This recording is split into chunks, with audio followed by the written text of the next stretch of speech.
another adventure.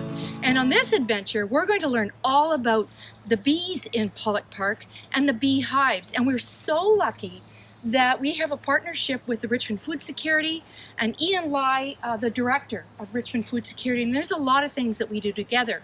So today he's going to actually show us all about bees and the beehives that we've got here in Pollock Park.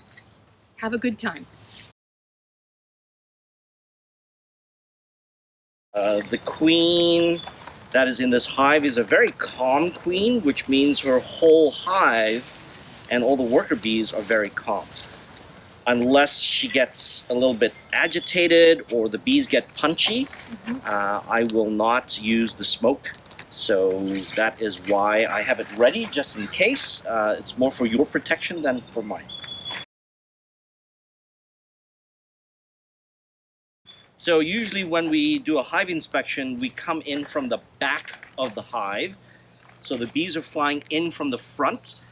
You don't want to impede the front because they have a flight path.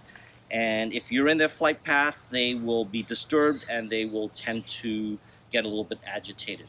So always coming from the back or from the sides. This is a top cover. Usually we want to work in really slow, methodical movements, nothing too choppy or aggressive, and that way there's a bit of mindfulness and a calmness with beekeeping. So first I will remove the top cover. I'll flip it upside down so the bees don't get squashed. What I look for right now is just for the general characteristic of how they're feeling. They're just flying around, they're not bumping into me. If they were to bump into me, that would be a sign that they're starting to get agitated and aggressive, and when they bump into, it's kind of like a warning. It's like, what are you doing here? You're in my space. So a lot of times people get stung because they're in a bee's area and the bees are working. So it's not because you're a bad person, it's because you're interfering with what the bees are doing. So they're flying back and forth, they're very calm, they're not flying around me at this point. And this next lid is called an inner cover. It has a little hole in the top where the bees can access the hive. So bees can come in from the bottom or they can come in from the top. So I'm going to remove the inner cover. I use a hive tool, which is like a wedge. It has a sharp blade, it has a hook. And I'll use that sharp blade just to wedge open. The corners are the best way to do it.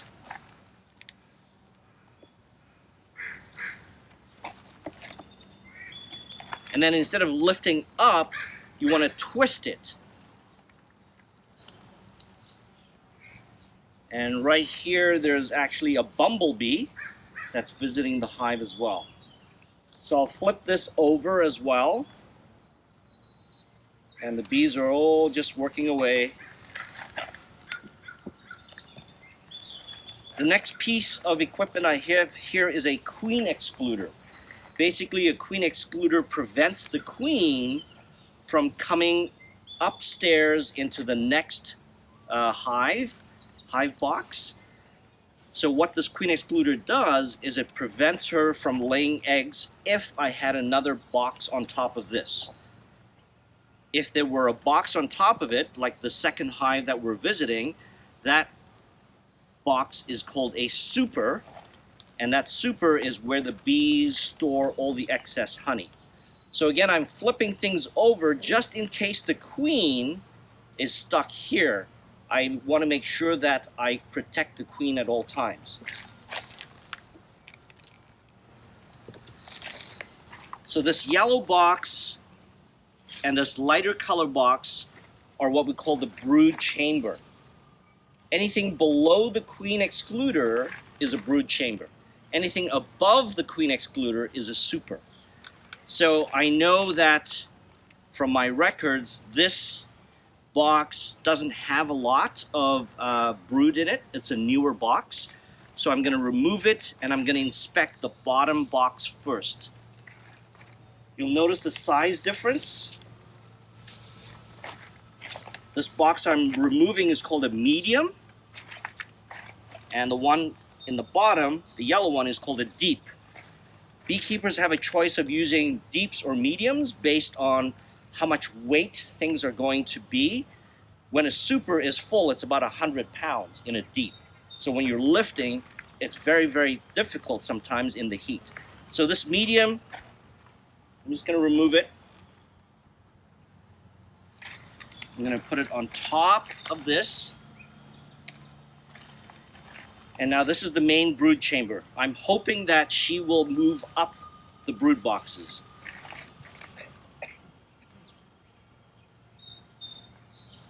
I take my tool and I pry usually the second frame on both edges.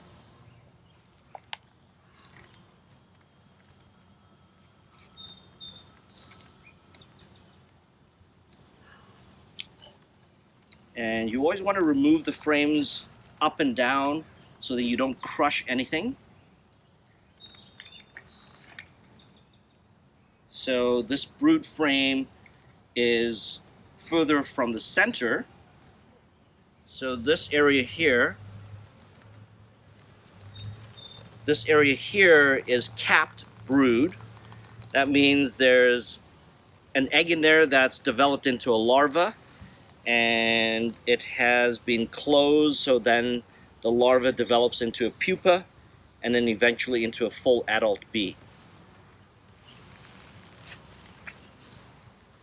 So there's two sides to it. There's a side A and a side B. It looks like she is laying nicely. So there is a brood pattern. Usually the brood pattern is in an oval around like that. And then on the four corners is where they usually store honey. So this frame looks good. I'm just going to put it on top of here and continue my inspection. So again, I'm looking to see what the brood pattern is like. I want to see how packed these brood frames are. I'm looking for queen cells, which indicates that they may be swarming. So the brood pattern here is kind of textbook. You can see the oval around that side. And then there's honey being stored in the four corners. And in this one, did the bees make the honeycomb, the hive comb? Or did These have plastic foundations. Yeah. So they built on top of the plastic foundations. Okay. We'll see that in the medium box. Okay. So the queen is right on this frame. Most novice beekeepers get a little bit stressed out at this point. As you have more experience, you know that once the queen has mated and she's laying, she's actually very calm. So you can see the queen right here. She's the longest bodied bee, and she has a blue dot on her. And you can see bees attending to her. They're grooming her. And she's basically looking for an empty spot to lay her eggs. She has a super long body to fit into the hexagon that, there she goes, she's laying right now.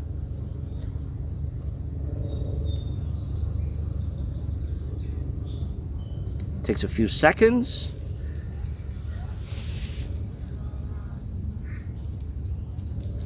She's laid her egg. Now she'll look for another empty cell to lay in. So the queenie's working. Not going to bother her too much. I know she's on frame RS.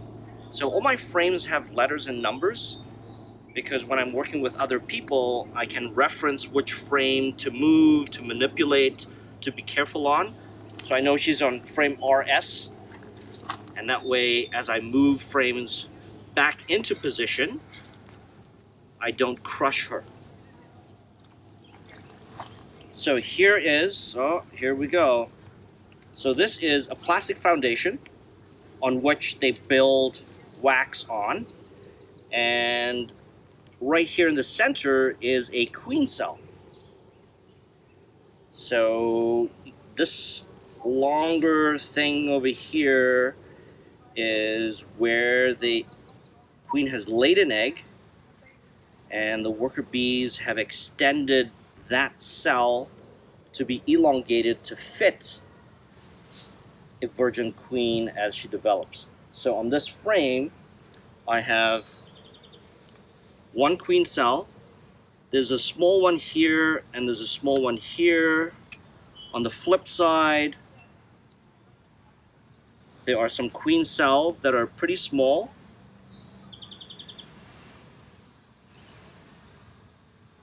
So you can see there's a series of 1, 2, 3, 4, 5, 6, 7, 8, 9, 10, 11 queen cells. What I want to look at is to see if there is a developing larva inside.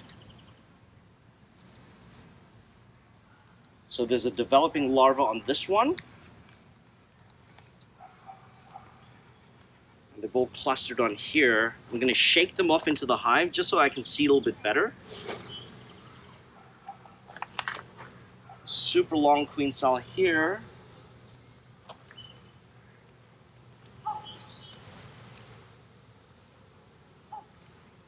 Does not have a larva in it.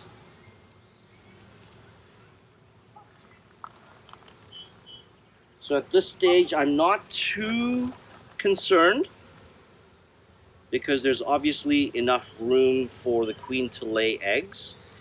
I will just notate that on this frame, obviously this one doesn't have a number. I will notate that there are queen cells developing, and then next week I'll check again.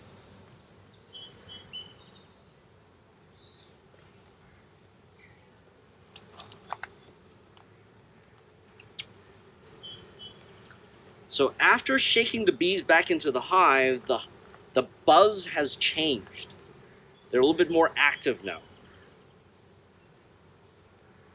So here they're still laying or building comb.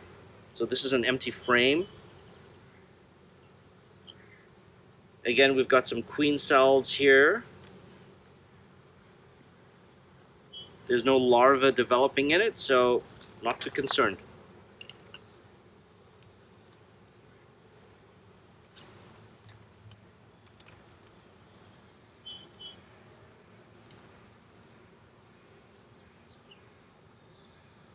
This is a good brood frame.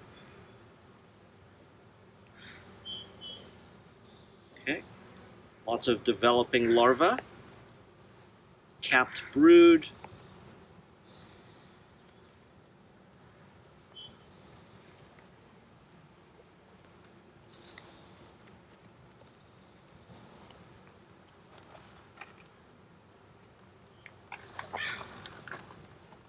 This frame does not have any brood. It has honey. So generally, the outer two frames, the bees would store pollen and honey. And they are textbook on this one. They're starting to store honey on the outer frame.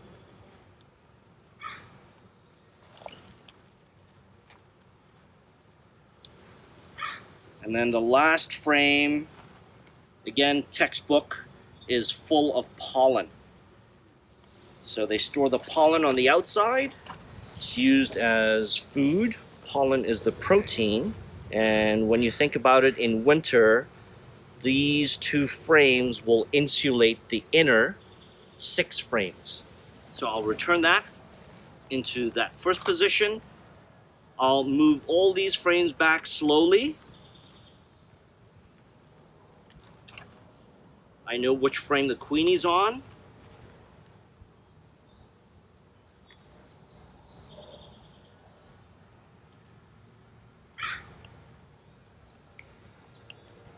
Okay, so that is always, I always start with frame 2. And then I'll check frame number 1.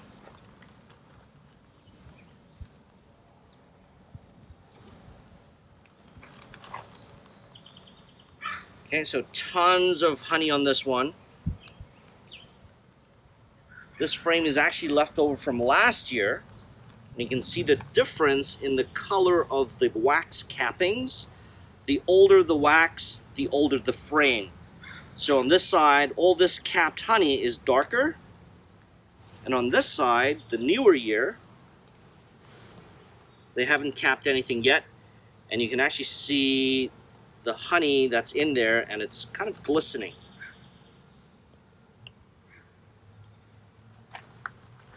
Return that into the hive.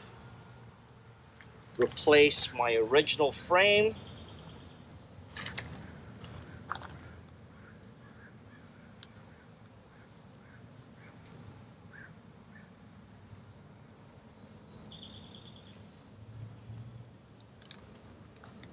So I know the queen is in the bottom brood box. I'm going to take my second brood box, which is in this medium.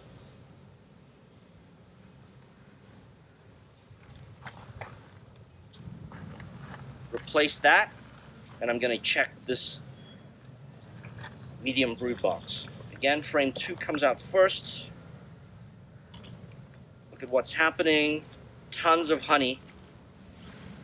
Okay, so they're starting to build comb.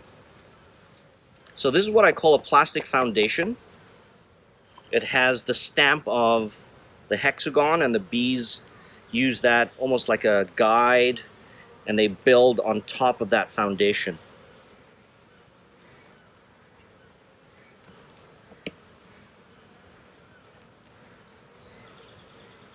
Nothing yet. This is foundation from last year.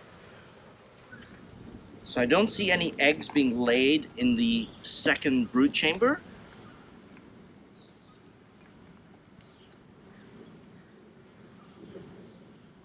I'm hoping that this hive will start to build more comb in this second brood chamber, which will allow the queen to have more space to lay eggs upstairs. All right. So then I'll take my queen excluder, return that, take my inner cover, return that,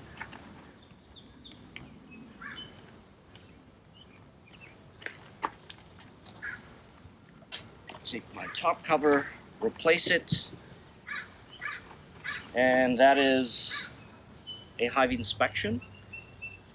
So as some comments for myself, I'm not very concerned. I know there's some queen cells. They are not building a lot of comb in the second brood chamber. I will check again next week to see if the queen cell that had the larva has closed. If it has closed, I will make a decision of whether to take that out and start a new hive. Once the queen cell is closed, it'll take about 14 days for that larva to develop fully into a queen. So there's no rush at this point. If that queen cell were closed and there were multiple queen cells, that would trigger me to say, I think they're going to split, and then I would do a different action in removing some of the frames to start a new hive. Right now the super is empty. This one, they're still filling up, so you just have to wait, be patient. Nature will tell you when to harvest. I just harvested all the honey from my dead hives last year, and there's about 250 pounds of honey from the hives that died over winter. Okay. So these beehives are located here because, one, our office is right here. It's nice to have access to the hives. Second, Pollock Park is managed by the Richmond Garden Club, and they have many different flowering plants throughout the whole year. So when you're choosing a site location for your bees, it has to be sunny, and you want to have enough food that is consistent throughout the whole year. This way it ensures that the bees, as we get into fall and into the late autumn, they have enough food to eat. Most people who want to start beekeeping, I would suggest that they take a course. And if you're going to put a backyard beehive, definitely check your local municipal bylaws. Vancouver has a set that requires you to have minimum of 2 hives in 10,000 square feet. You have to have a solid back fence that is 6 feet high. Your beehives need to be at least 10 feet from your neighbor's property line. The flight pattern of the bees must not be impeded. You also have to have a source of water for your bees. So a lot of this is outlined in municipal bylaws. I think beekeeping is a wonderful hobby to try out. It does take a lot of work. It is strenuous. You have to lift sometimes 100-pound supers. In the middle of summer with full gear on, it gets quite hot. You get stung sometimes, and eventually you get used to it. But I think it's a great way for people to be involved and understand the interconnectedness of bees and the local environment. Bees provide a source of pollination for all the plants that are around. It's a symbiotic relationship. So flowers are beautiful because they say, pick me, pick me. The bees will come, they'll pollinate, they'll feed off the plants, they'll help to fertilize, and especially with fruit trees, this is how we get our fruits. So when you want to start a beekeeping, a beehive on your property, go source out a local beekeeper. Maybe spend a few observations with them. Most beekeepers are very friendly. We tend to work alone, and it's nice to have company once in a while, and you get to learn something different. So it's a bit of an investment. Try it out before you do it. Get some experience. Be happy.